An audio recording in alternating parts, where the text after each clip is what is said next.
Hello, ladies, gentlemen, and everyone everywhere in between. I'm a Spectrum D, but you may also call me Lewis. I am joined by Jonathan, also known as Six, for the next discussion and review for Doctor Who Season 2 for Episode 6 titled... No, 6, I'm sorry. Episode 5, The Story and the Engine. We're going to Nigeria with this one. Now, I have a few things to say before we even start this video. So, some of you on this channel might know, but I am African myself. Now, I am not Nigerian, I am from South Africa, and let's just say it how it is. South Africa is kind of the whitewashed part of Africa. Even though it does not have a crazy population of white people, we do still exist though. Now, I do know a lot about Nigeria and Urhobo culture. I have studied it for a long time. We learned this type of stuff in school, and I have been there myself several times. Now, no, I will have a strong opinion on this episode because it could be a huge issue on how they handle being African or how they handle the Doctor interacting with Africans, but I could tell you now, that opinion is not actually very bad because I actually really enjoyed this episode and how they handled it. So, without further ado, let's get into this. Indeed. So, the episode opens with a new character named Omo describing an encounter he had with the Doctor before the events of this episode. These events are actually... they do exist in the form of a written story that you can access on the Whoniverse's website, so it serves as a prequel of sorts.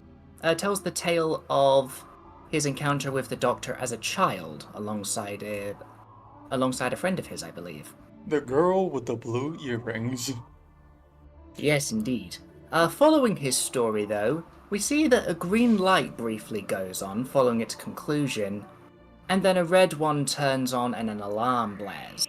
Ain't that wonderful? And as we get to practically the intro, we move to the TARDIS as per usual, as the Doctor is practically coming to an epiphany that they could go to Nigeria in 2019. He explains on a whim to Belinda this connection he had to someone named Omo in this barber shop that he goes to. We get this entire the Doctor not being human spiel where he's like, he's a transcendental life form, he's not human. And for the first time, he has had this body, this black body, which is a direct quote. And he explains that in that barbershop, it's the only place where he feels like he's one of them, one of their own.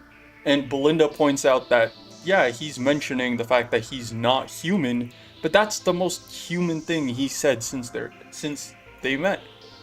Yeah, she also relates to the story, I believe, because she mentions her grandmother taking her to India. Yes, she did. Yes. And that's a nice little scene between the Doctor and his companion. That's the type of thing I like to see. I wish we got something a little more cohesive in a relationship between the Doctor and Belinda earlier in the story. It feels like we're on a teeter-totter with the two of them going back and forth. Belinda, though, actually sends the Doctor off, understanding his story. He's happily greeting people on his way there. You know, he's making merry with people. But as he goes down a back alley, he notices a warning sign of sorts, accompanied by some missing people posters en route to the shop. Foreshadowing. Let's see, so he does get there. The Doctor does scan the building just to see if there's anything wrong with it, and it doesn't appear that there is from the outside. He enters the shop, an alarm blares inside the TARDIS where Belinda is, and he recognizes the people inside to be the same missing people that were on the posters. After having given a warm greeting to Omo and the other individuals inside of it, there is a quick interaction, and it is pretty quickly established that no one in the building can leave. And almost as if it's clockwork, a red alarm starts to blare again.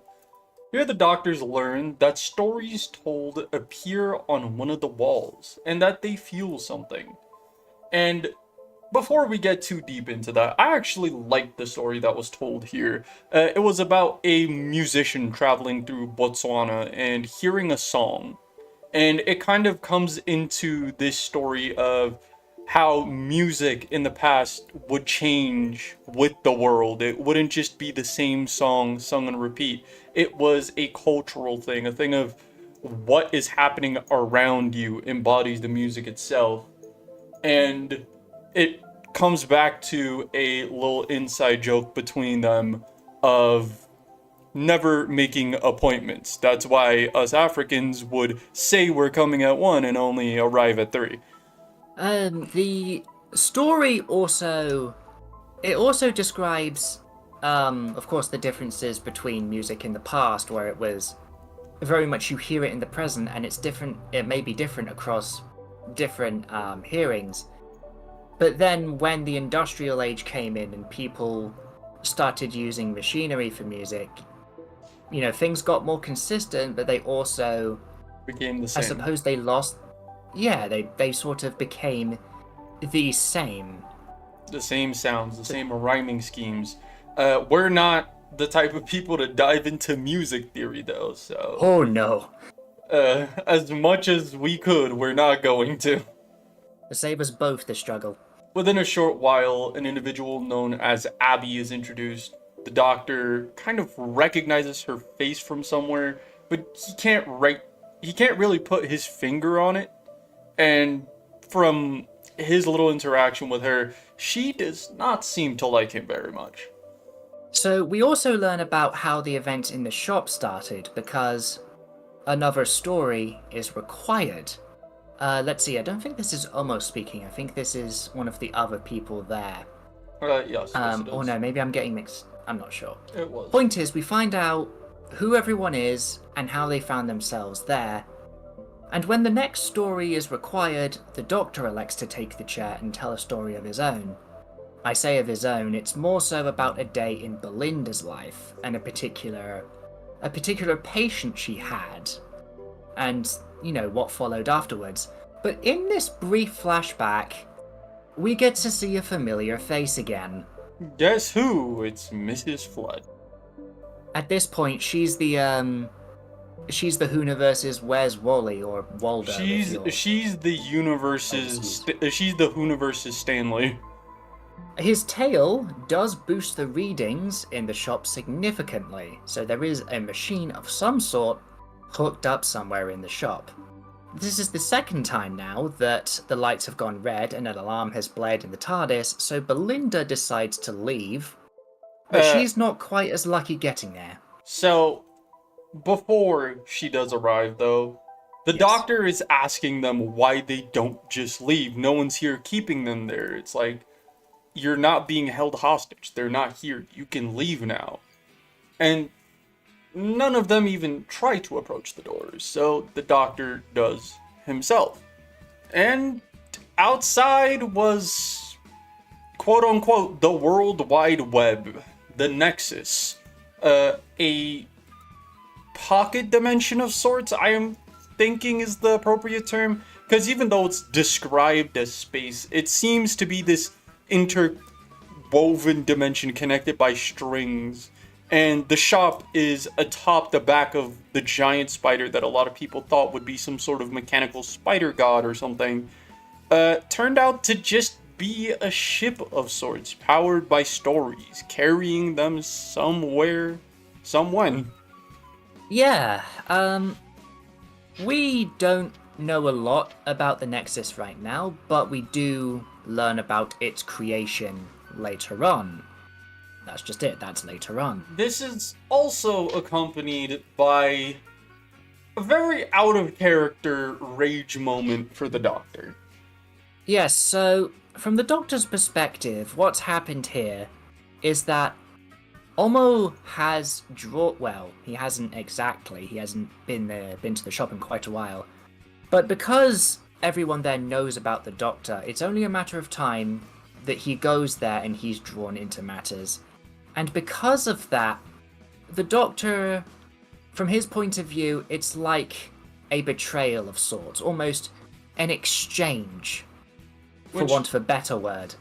here is one of my first negative opinions about this episode, which is the fact that that one was very uncharacteristic of the Doctor immediately bursting out in rage. Just, there was no logic or anything going into that. There's no sense of betrayal, because it's like, it almost didn't ask him to come. Omo couldn't have stopped him from coming into the store. Omo was hoping the Doctor would come to save them. And I don't think that's logical to see that as a betrayal. And I think Well, that kind of just bypasses the emotional identity the Doctor has been setting up for the last 60 years. I suppose sometimes my words fail me. I suppose maybe it's how I saw the Doctor's reaction and not necessarily something that Omo did. Like, he couldn't have planned it, and he would. It's just how things happened, and he had hopes that he could get everyone else out, despite the Doctor being what was, using the word again, exchanged. At least that's my understanding. And even though being used as a bargaining chip might be something a normal person would be mad about, the Doctor uses himself as a bargaining chip all the time. I've seen people outright betray the Doctor and try to kill him, and him not having that crazy of a reaction. One of the biggest points of this is Melody Pond, aka Professor Riversong, and it's like, I just can't see it. It doesn't make any sense. Let's see. So moving on, we move back to Belinda, who has somehow got out of... some sort of authority figure was calling her before they cut away, so she must have got away from them somehow, or been let off, whichever is most applicable. And before she gets to the shop, she briefly sees a small child before they disappear again upon her next look. It was very odd. Odd is a word indeed. Now, here's another thing I just find surprising. As she enters the shop, the moment the door's about to close, like almost hits its hinges, is when people want to jump up and try and keep the door open. Not like they stood there, watch her come in, did nothing until the door was almost closed. It's like, you guys have the reaction speed of snails. Come on, man. And they didn't do that. They didn't do that with the Doctor, even though he came in sooner. Yeah, there's small inconsistencies that are just kind of tedious, but overall, I do think the story has been getting some great setup up until now. And going forward, it just gets so much juicier. Let's see. So Belinda, as we've already said, does finally enter the shop, but she is immediately met with questions, particularly from Abby. Of course, she answers them rather insistently. But it then moves to the Doctor pressing to get the name of the new barber. And he responds with a small list of them. 6, if you'd like to go over those and explain them in better detail. Along smaller lines, or I'm not going to one-to-one say, I'm going to paraphrase what he said. He said he was Anansi, Saga, Bastet, Dionysus, and Loki, which are the gods he named. He called himself the Godfather Griot, which refers to the godfather of spreading tales and stories, claiming that he had been all of them. But this is quickly dismissed and proven wrong when the Doctor lists his own, interactions with these gods and even more, and clearly says that it is not him. This obviously only happens a moment after him, Belinda, and some other individuals practically burst out into laughter, the Doctor outright calling him a liar. I'll be honest, I don't exactly have expectations, but at the lowest of them was to be met with laughter. Yeah, it was a surprise, to say the very least. Now, when he first said this, before the Doctor practically called him out, my initial thought that was when he called himself Anansi, and I like saw the giant spider mech, I was like, oh, the spider god thing from the trailer. And then it was quickly shown that it is definitely not. No, what is actually revealed, despite Abby's protests, he describes his true origins. From what I can recall, he was once human and served had served gods. But he also created the Nexus using their blood. Their His divine plan- essence, if you will. Yes. But the project worked so well, the Nexus project, that is, it worked so well that the gods effectively abandoned him and put him down. You know, not in the death sense, but They abandoned him, practically threw him out of his own work because his device was so capable it could work without him. Now, he called it originally the World Wide Web, this web of stories that connect all cultures and peoples, and was obviously greatly upset, not necessarily because he was never accredited, even though that is one of his nitpicks. It is the fact that he was disconnected and thrown away from what he had created, with the only thing him being able to salvage being his storytelling engine.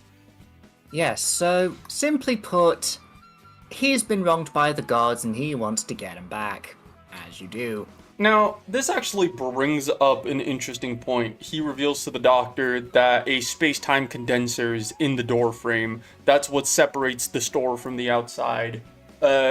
Practically high tech that is way beyond someone who was alive for centuries and created this entire thing probably millennia ago. And it is genuinely annoying to how we get no explanation to his technical prowess. There is the possibility of connection to the Osirans. To anyone who watched classic Doctor Who or even remembers Sutek from last season, the Osirans, who are the Egyptian gods, were actually aliens with some very powerful technology, but that's not even necessarily confirmed. So it really just falls in a gray area of us having no context to how this level of technology existed at that time. I suppose they could always explore it in the external media. That tends to be what it's there for. I hope they do. Yeah, it sounds like the sort of thing that they would explore in a comic or an audio drama. The latter more likely, because the audio dramas tend to come up more in conversation than the comics do. The application of what's seen and done in the comics is dubious. To say the very least. Yes. We then get more activity from Abby, whom the Doctor finally recalls as the daughter of... Excuse me, I'm trying to... Anansi, yes. He recalled her as Abena, the daughter of Anansi. Okay, sorry, I got that wrong. Yes. Who does recount her history with the Doctor, but not our one, because the camera shifts, rather cleverly, into the fugitive Doctor, almost as if it's from Abina's eye. Well, not from her point of view. It's sort of like the camera goes behind her back and 15 goes to fugitive. I think that's a neat visual thing. It was, but yeah, a fugitive's very back. neat visual. Obviously that could mean that the fugitive is going to be very relevant next season, possibly in the finale.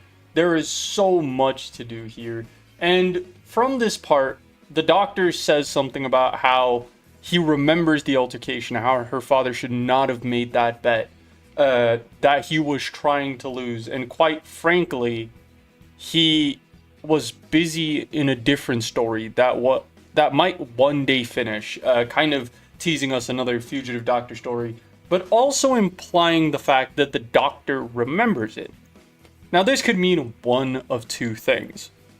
So, off the top of my head, for those who remember, the 13th Doctor effectively dropped the fob watch with all of her memories up until a certain point into the TARDIS, not to be found. It's possible that either that fob-watch had been retrieved and the memories are back, but also, this is something that Six brought up to me before we recorded, is that the Doctor could have found information from Division through other means. If you'd like to elaborate. Possibly diving back into the mysteries of Division after the events of Flux. Maybe some technology the Doctor was able to retrieve, getting into their database somehow. Because the leadership of Division is functionally gone, that means the Doctor could have retrieved that information through its facilities being practically abandoned, or she could have got it from what's his name, Carvanista. And there's also the stark possibility of the Doctor having been able to regain those memories through the byproduct of bigeneration. Now, that idea I don't quite get, because both the Doctors had the same line of memories, so... Well, how it could have been affected, in all honesty, is it could be something way more of a spiritual thing connected to the concept of the Doctor itself. Bigeneration itself is still a very confusing and fresh concept in the Whoniverse. So it's like, oh yeah, it could definitely have something to do with bigeneration, but the more likely story is that the Doctor probably investigated Division and got that information through other means. We're still waiting on a better explanation of how bigeneration works, but oh well. Moving on, we then learn, that the plan is to use the Doctor as a sort of story battery for the shop and for the spider on the Nexus. And this sort of reminds me, if I may have another one of my backtracking tangents, this almost reminds me of the mantle that they tried to force upon the second Doctor in The Mind Robber in the Land of Fiction. A similar sort of job. I wouldn't say it's exactly the same, but it definitely reminded me of it. Maybe it's just the idea of the Doctor's mind being used as a battery. It kind of does conceptually go back to that, but we can see a lot of that in some of the newer Doctor Who stuff, them like backtracking on old stories. Not even just from the classic series, even from modern Who, from 2006 or 2009 stories being remade into these new things. And sometimes it works, sometimes it doesn't. I think this connection is not necessarily very obvious to a lot of people, but I think the connection is definitely there, and some inspiration from The Mind Robber might have actually been taken. And of course, as we can probably figure out from previous information, the Barber's goal is to delete the gods from memory. You know, vengeance, as you do. And that wouldn't turn out well. And this is where we get a moment. The red lights start going off. A story has to be told. The Doctor refuses to help. We see Abinah trying to walk away, disgusted at the thought that not only all the gods, but her father would be killed by this event. Not only would they be removed from people's memories, but them being removed from the concept of history through this web would cause their ultimate deletion. And she is in a state of emotional distress, I'd like to say. The Doctor is unfazed. He is not telling another story. He does not care if this ship goes down and they go down with it, because it's the 7 billion lives out there on Earth versus the few lives inside of this ship. And here we see Belinda being the moral high ground, the voice of reason, as she rushes over to Abinah, and she says, just because your father hurt you doesn't mean you have to do this to all these people. Hurt people, which is the direct quote she is given. And for a second, we see her relate as the others try to force the Doctor onto the barber chair. Him just starkly refusing, everybody screaming. When Abinah finally snaps, and she's just like, enough.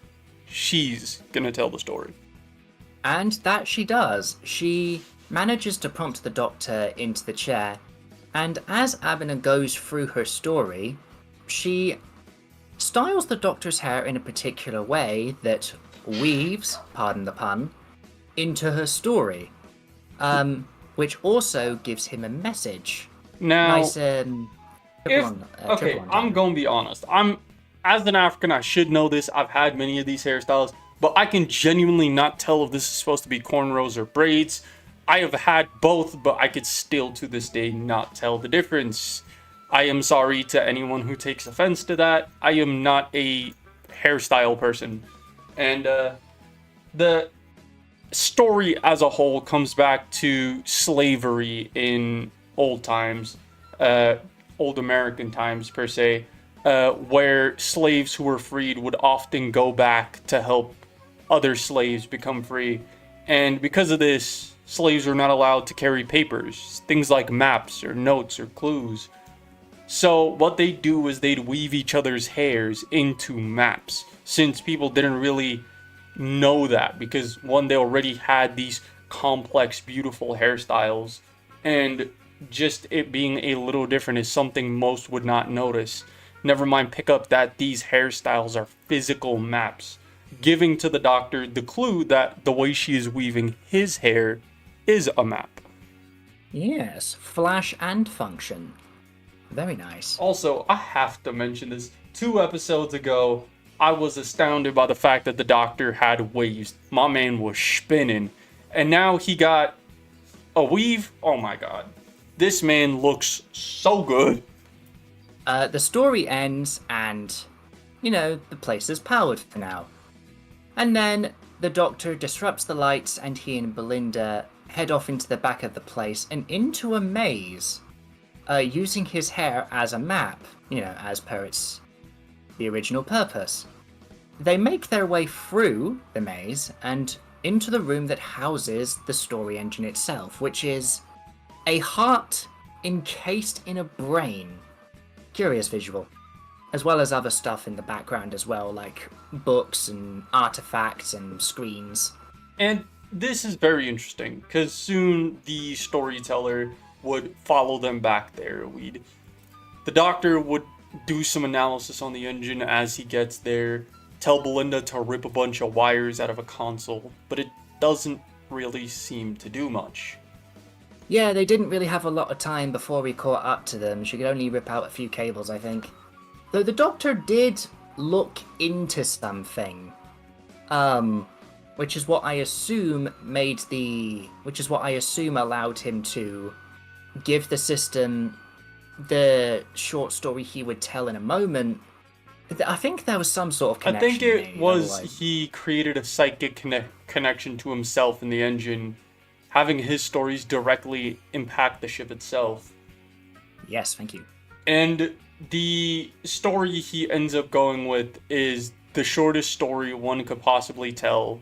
It's a 4-word story. The story, I'm born, I die.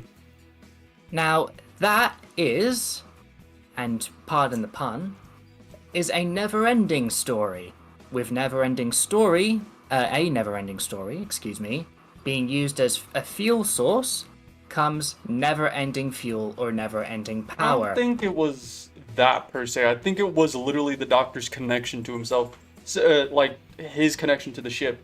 Because on the screens we see the flashes of his lives, his connection to the ship, his memories, and I think that's what the never-ending story is the Doctor.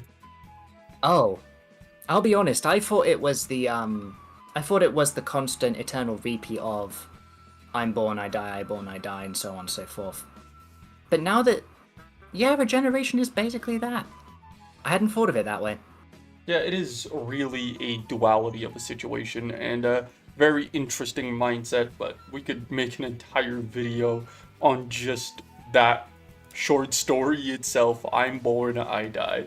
But that's not what we're here for today. So we see the storyteller react in a very negative way, falling back as the Doctor completely seizes control of the engine. He thinks he has infinite energy. He can get there as quickly as he wants. But then Belinda points out that that's too much power. His engine can't handle that much. since just one story from the Doctor previously was enough to overload the engines, requiring complete recalibration. So getting infinite material from the same guy who provided so much, it's gonna overload no matter what way you look at it. One does not simply contain infinity. Gojo Stan, say what? I'm just gonna gloss over that, I'm afraid, because I am not enlightened enough to fully understand that reference. Anyway, let's see. So the place is overloading. Finally, everyone is released after a little talk to the storyteller. The Doctor practically strong arms him. Very interesting interaction. It being like, you were once human, right? Their lives, their stories will end here unless you open the doors. You control the door, I control the engine. And so, with what I can imagine is a heavy heart, everyone is released, and after a short time, the Doctor and the storyteller follow. And close behind is the spider, interestingly enough. Thankfully, it doesn't get through, though. As the space-time distortion or condenser starts collapsing, the spider almost makes it through, but the Doctor used the sonic to probably collapse it before it can, forcing it back into the Nexus, back into this subspace, if you will. And we get to see a rather heartfelt interaction between everyone here. Oh yeah, just to reaffirm, excuse me. Yeah, that spider exploded. It goes without saying, but yes. Kaboom. Gesplazel. Yeah. So, everyone has their final interactions, everyone takes their leave, except for a few. Olmo does apologize to the Doctor for facts relating to the argument that happened earlier in the episode. They make up, Olmo retires, and decides to give the shop to the storyteller, who adopts Olmo's father's name because he doesn't have one.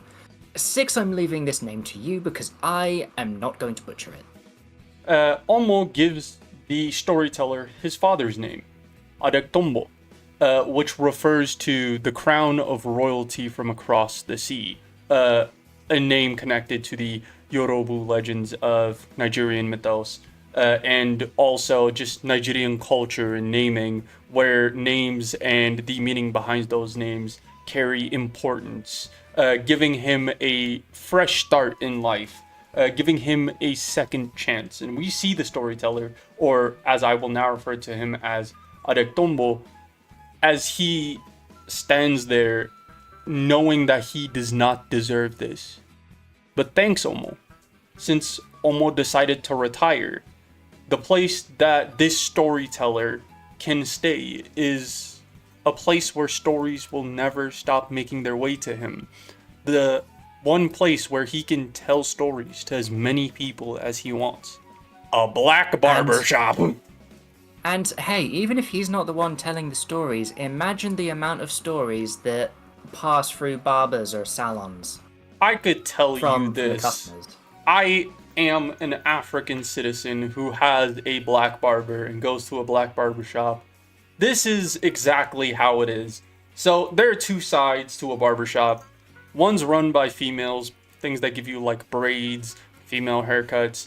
Those are usually them talking about their days, talking about their lives, versus the one between males where they're telling these stories, not always of themselves or their past, but these cultural important stories, things that connect them to their culture, to the world.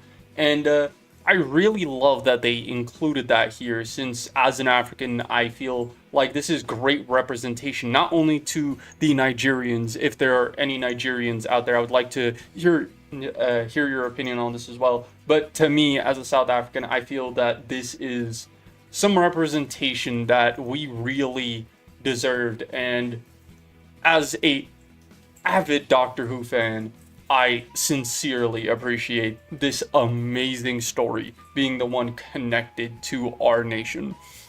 So, with that all said and done, everyone then leaves. When the Doctor and Belinda leave, Belinda herself asks the Doctor about his history with Olmo. And the Doctor begins with the classic Once Upon a Time, but the story he's about to tell is, of course, the story about how they met that we briefly mentioned earlier on in this video. And Again, if you want to read it, you can go to the Doctor Who website. I think we'll just leave a link down in the description for you guys so that you don't have to go searching around. Following on from that, all we get then is a preview of the next episode, the Interstellar Song Contest. Before we get there, Six. Spectrum, what is Yeah. your opinion on this episode? So, as you can probably assume, I do not necessarily relate to anything in regards to the human matters in this episode. So, it feels really awkward for me to say because the historical element was quite important, especially near the end, but you've already gone over the cultural side of it, and both of those things are really important. But because I don't fully understand or relate to those things, it's hard for me to give a proper judgment on it. So the most I can say is I'm rather neutral about the episode as a whole. I'm not going to say it's groundbreaking, but I'm not going to say it's awful. I'm afraid I don't have much to say here. Now, for me, the opinions are very big. As I said, as an African, I really love the representation. I find everything they talked about interesting as someone who as someone who actually researched a lot of these topics, a lot of these mythoses, a lot of these cultures, and someone who is connected to them on a interest-based scale. I really liked how they intertwined these things. I feel they could have done more with this episode. I feel there was time wasted on certain things, other things that could have been expanded on. I think one thing I will definitely make note of, Belinda really didn't do anything in this episode. It kind of feels like they were just trying to force her into this episode. Personally, I would have much preferred it if they just made this a Doctor-centered episode, left Belinda in the TARDIS, us getting to see the Doctor handle this. I said this before, I didn't like the Doctor's outburst in anger. Didn't make much sense for him to feel so attacked by someone wanting him to save them. That was very out of character. And overall, I think my opinion of this episode is very positive. Now, is it my favorite episode of the season? No, that would be The Well. I think that episode was flawless. I think I don't like any episode in this run so far as much as I like The Well, with the closest second probably being The Empire of Death. Speaking of other episodes, you, Six, before we started recording, said Six had some things to say about the preview for the next episode, the Interstellar Song Contest. For those who aren't aware, it's actually based on the existing annual event, the Eurovision Song Contest. Now, to anyone who doesn't want to hear me trash talk the ever-living shit out of this episode, skip to the timestamp on screen now. Now that they're all gone, this episode is about to be hot dog booty water with a side of shite next to it, bro. This shit is gonna be dead ass booty Nutella scraped on some pieces of bread and force fed to a homeless guy. Now, I said this before in previous episodes. Doctor Who in this run has had a tendency to go from great episode to trash episode. And even though I like The Devil's Chord and I am a huge fan of musicals, I think this is about to be the biggest catastrophe to hit my screen in centuries. And I hate the fact that I'm about to need to watch this, and I will regret it. And I will speak all of your ears off next review. So, without further ado, let's move on to Spectrum's opinion. Right. So, how do I follow up from that? So there's not very much from the preview. Of course, it's only a preview, so there's not going to be much there. It's supposed to be enticing. Let's see, big scale musical contest. Another case of being sucked into a space-like environment, except it looks like this is actually space. It looks like the event takes place on either some sort of space station, or maybe a maybe a mobile colony like some of the other ones we've seen previously. There are humans there that, there's got to be something. I always try to remain open about things Well, they generally. wouldn't be human though, since we know Well, that this no. has to take place in the future, and because of Of course, this yeah. season's finale, obviously humans currently don't exist. Yeah, you're right. Sorry, that slips my mind. So they wouldn't be. Of course, there's plenty of humanoid species and species that Human-like, effectively yeah. look, yeah, very human-like. Like a Miss Um, Belinda Chandra kind. yeah. I generally try to remain open about most things and not really make a judgment on them until I've seen them. Hot booty water. I'm interested to see where it goes. I'll be honest, there's nothing about the episode I dread. It's what follows the episode because I have the Six and I are taste gonna of be. I have the taste of hot dog water in my mouth already, and I haven't even seen the episode. So prepare for a massive garbage rant from me next review, guys. It's gonna be intense. If it's any consolation, I have to hear it before you do. True. I'm guessing that's all of our. I'm guessing that's all of our passing thoughts before we close off. Then. Except the fact that obviously that's gonna be the last episode before we hit the finale, unless they decide to do a multi-part finale or they decide to throw in an extra episode or something. So it probably will somehow connect back to the destruction of Earth, which is going to be very curious. And in all honesty, I'd rather have a one episode finale than have this upcoming booty water connected to the finale. All right then. On that note, thank you everyone for watching and sticking around this long. If you're perhaps interested in seeing more of our content, do feel free to have a look at our video list. If you'd like to see our previous discussions on other episodes, do be sure to check the Doctor Who videos playlist.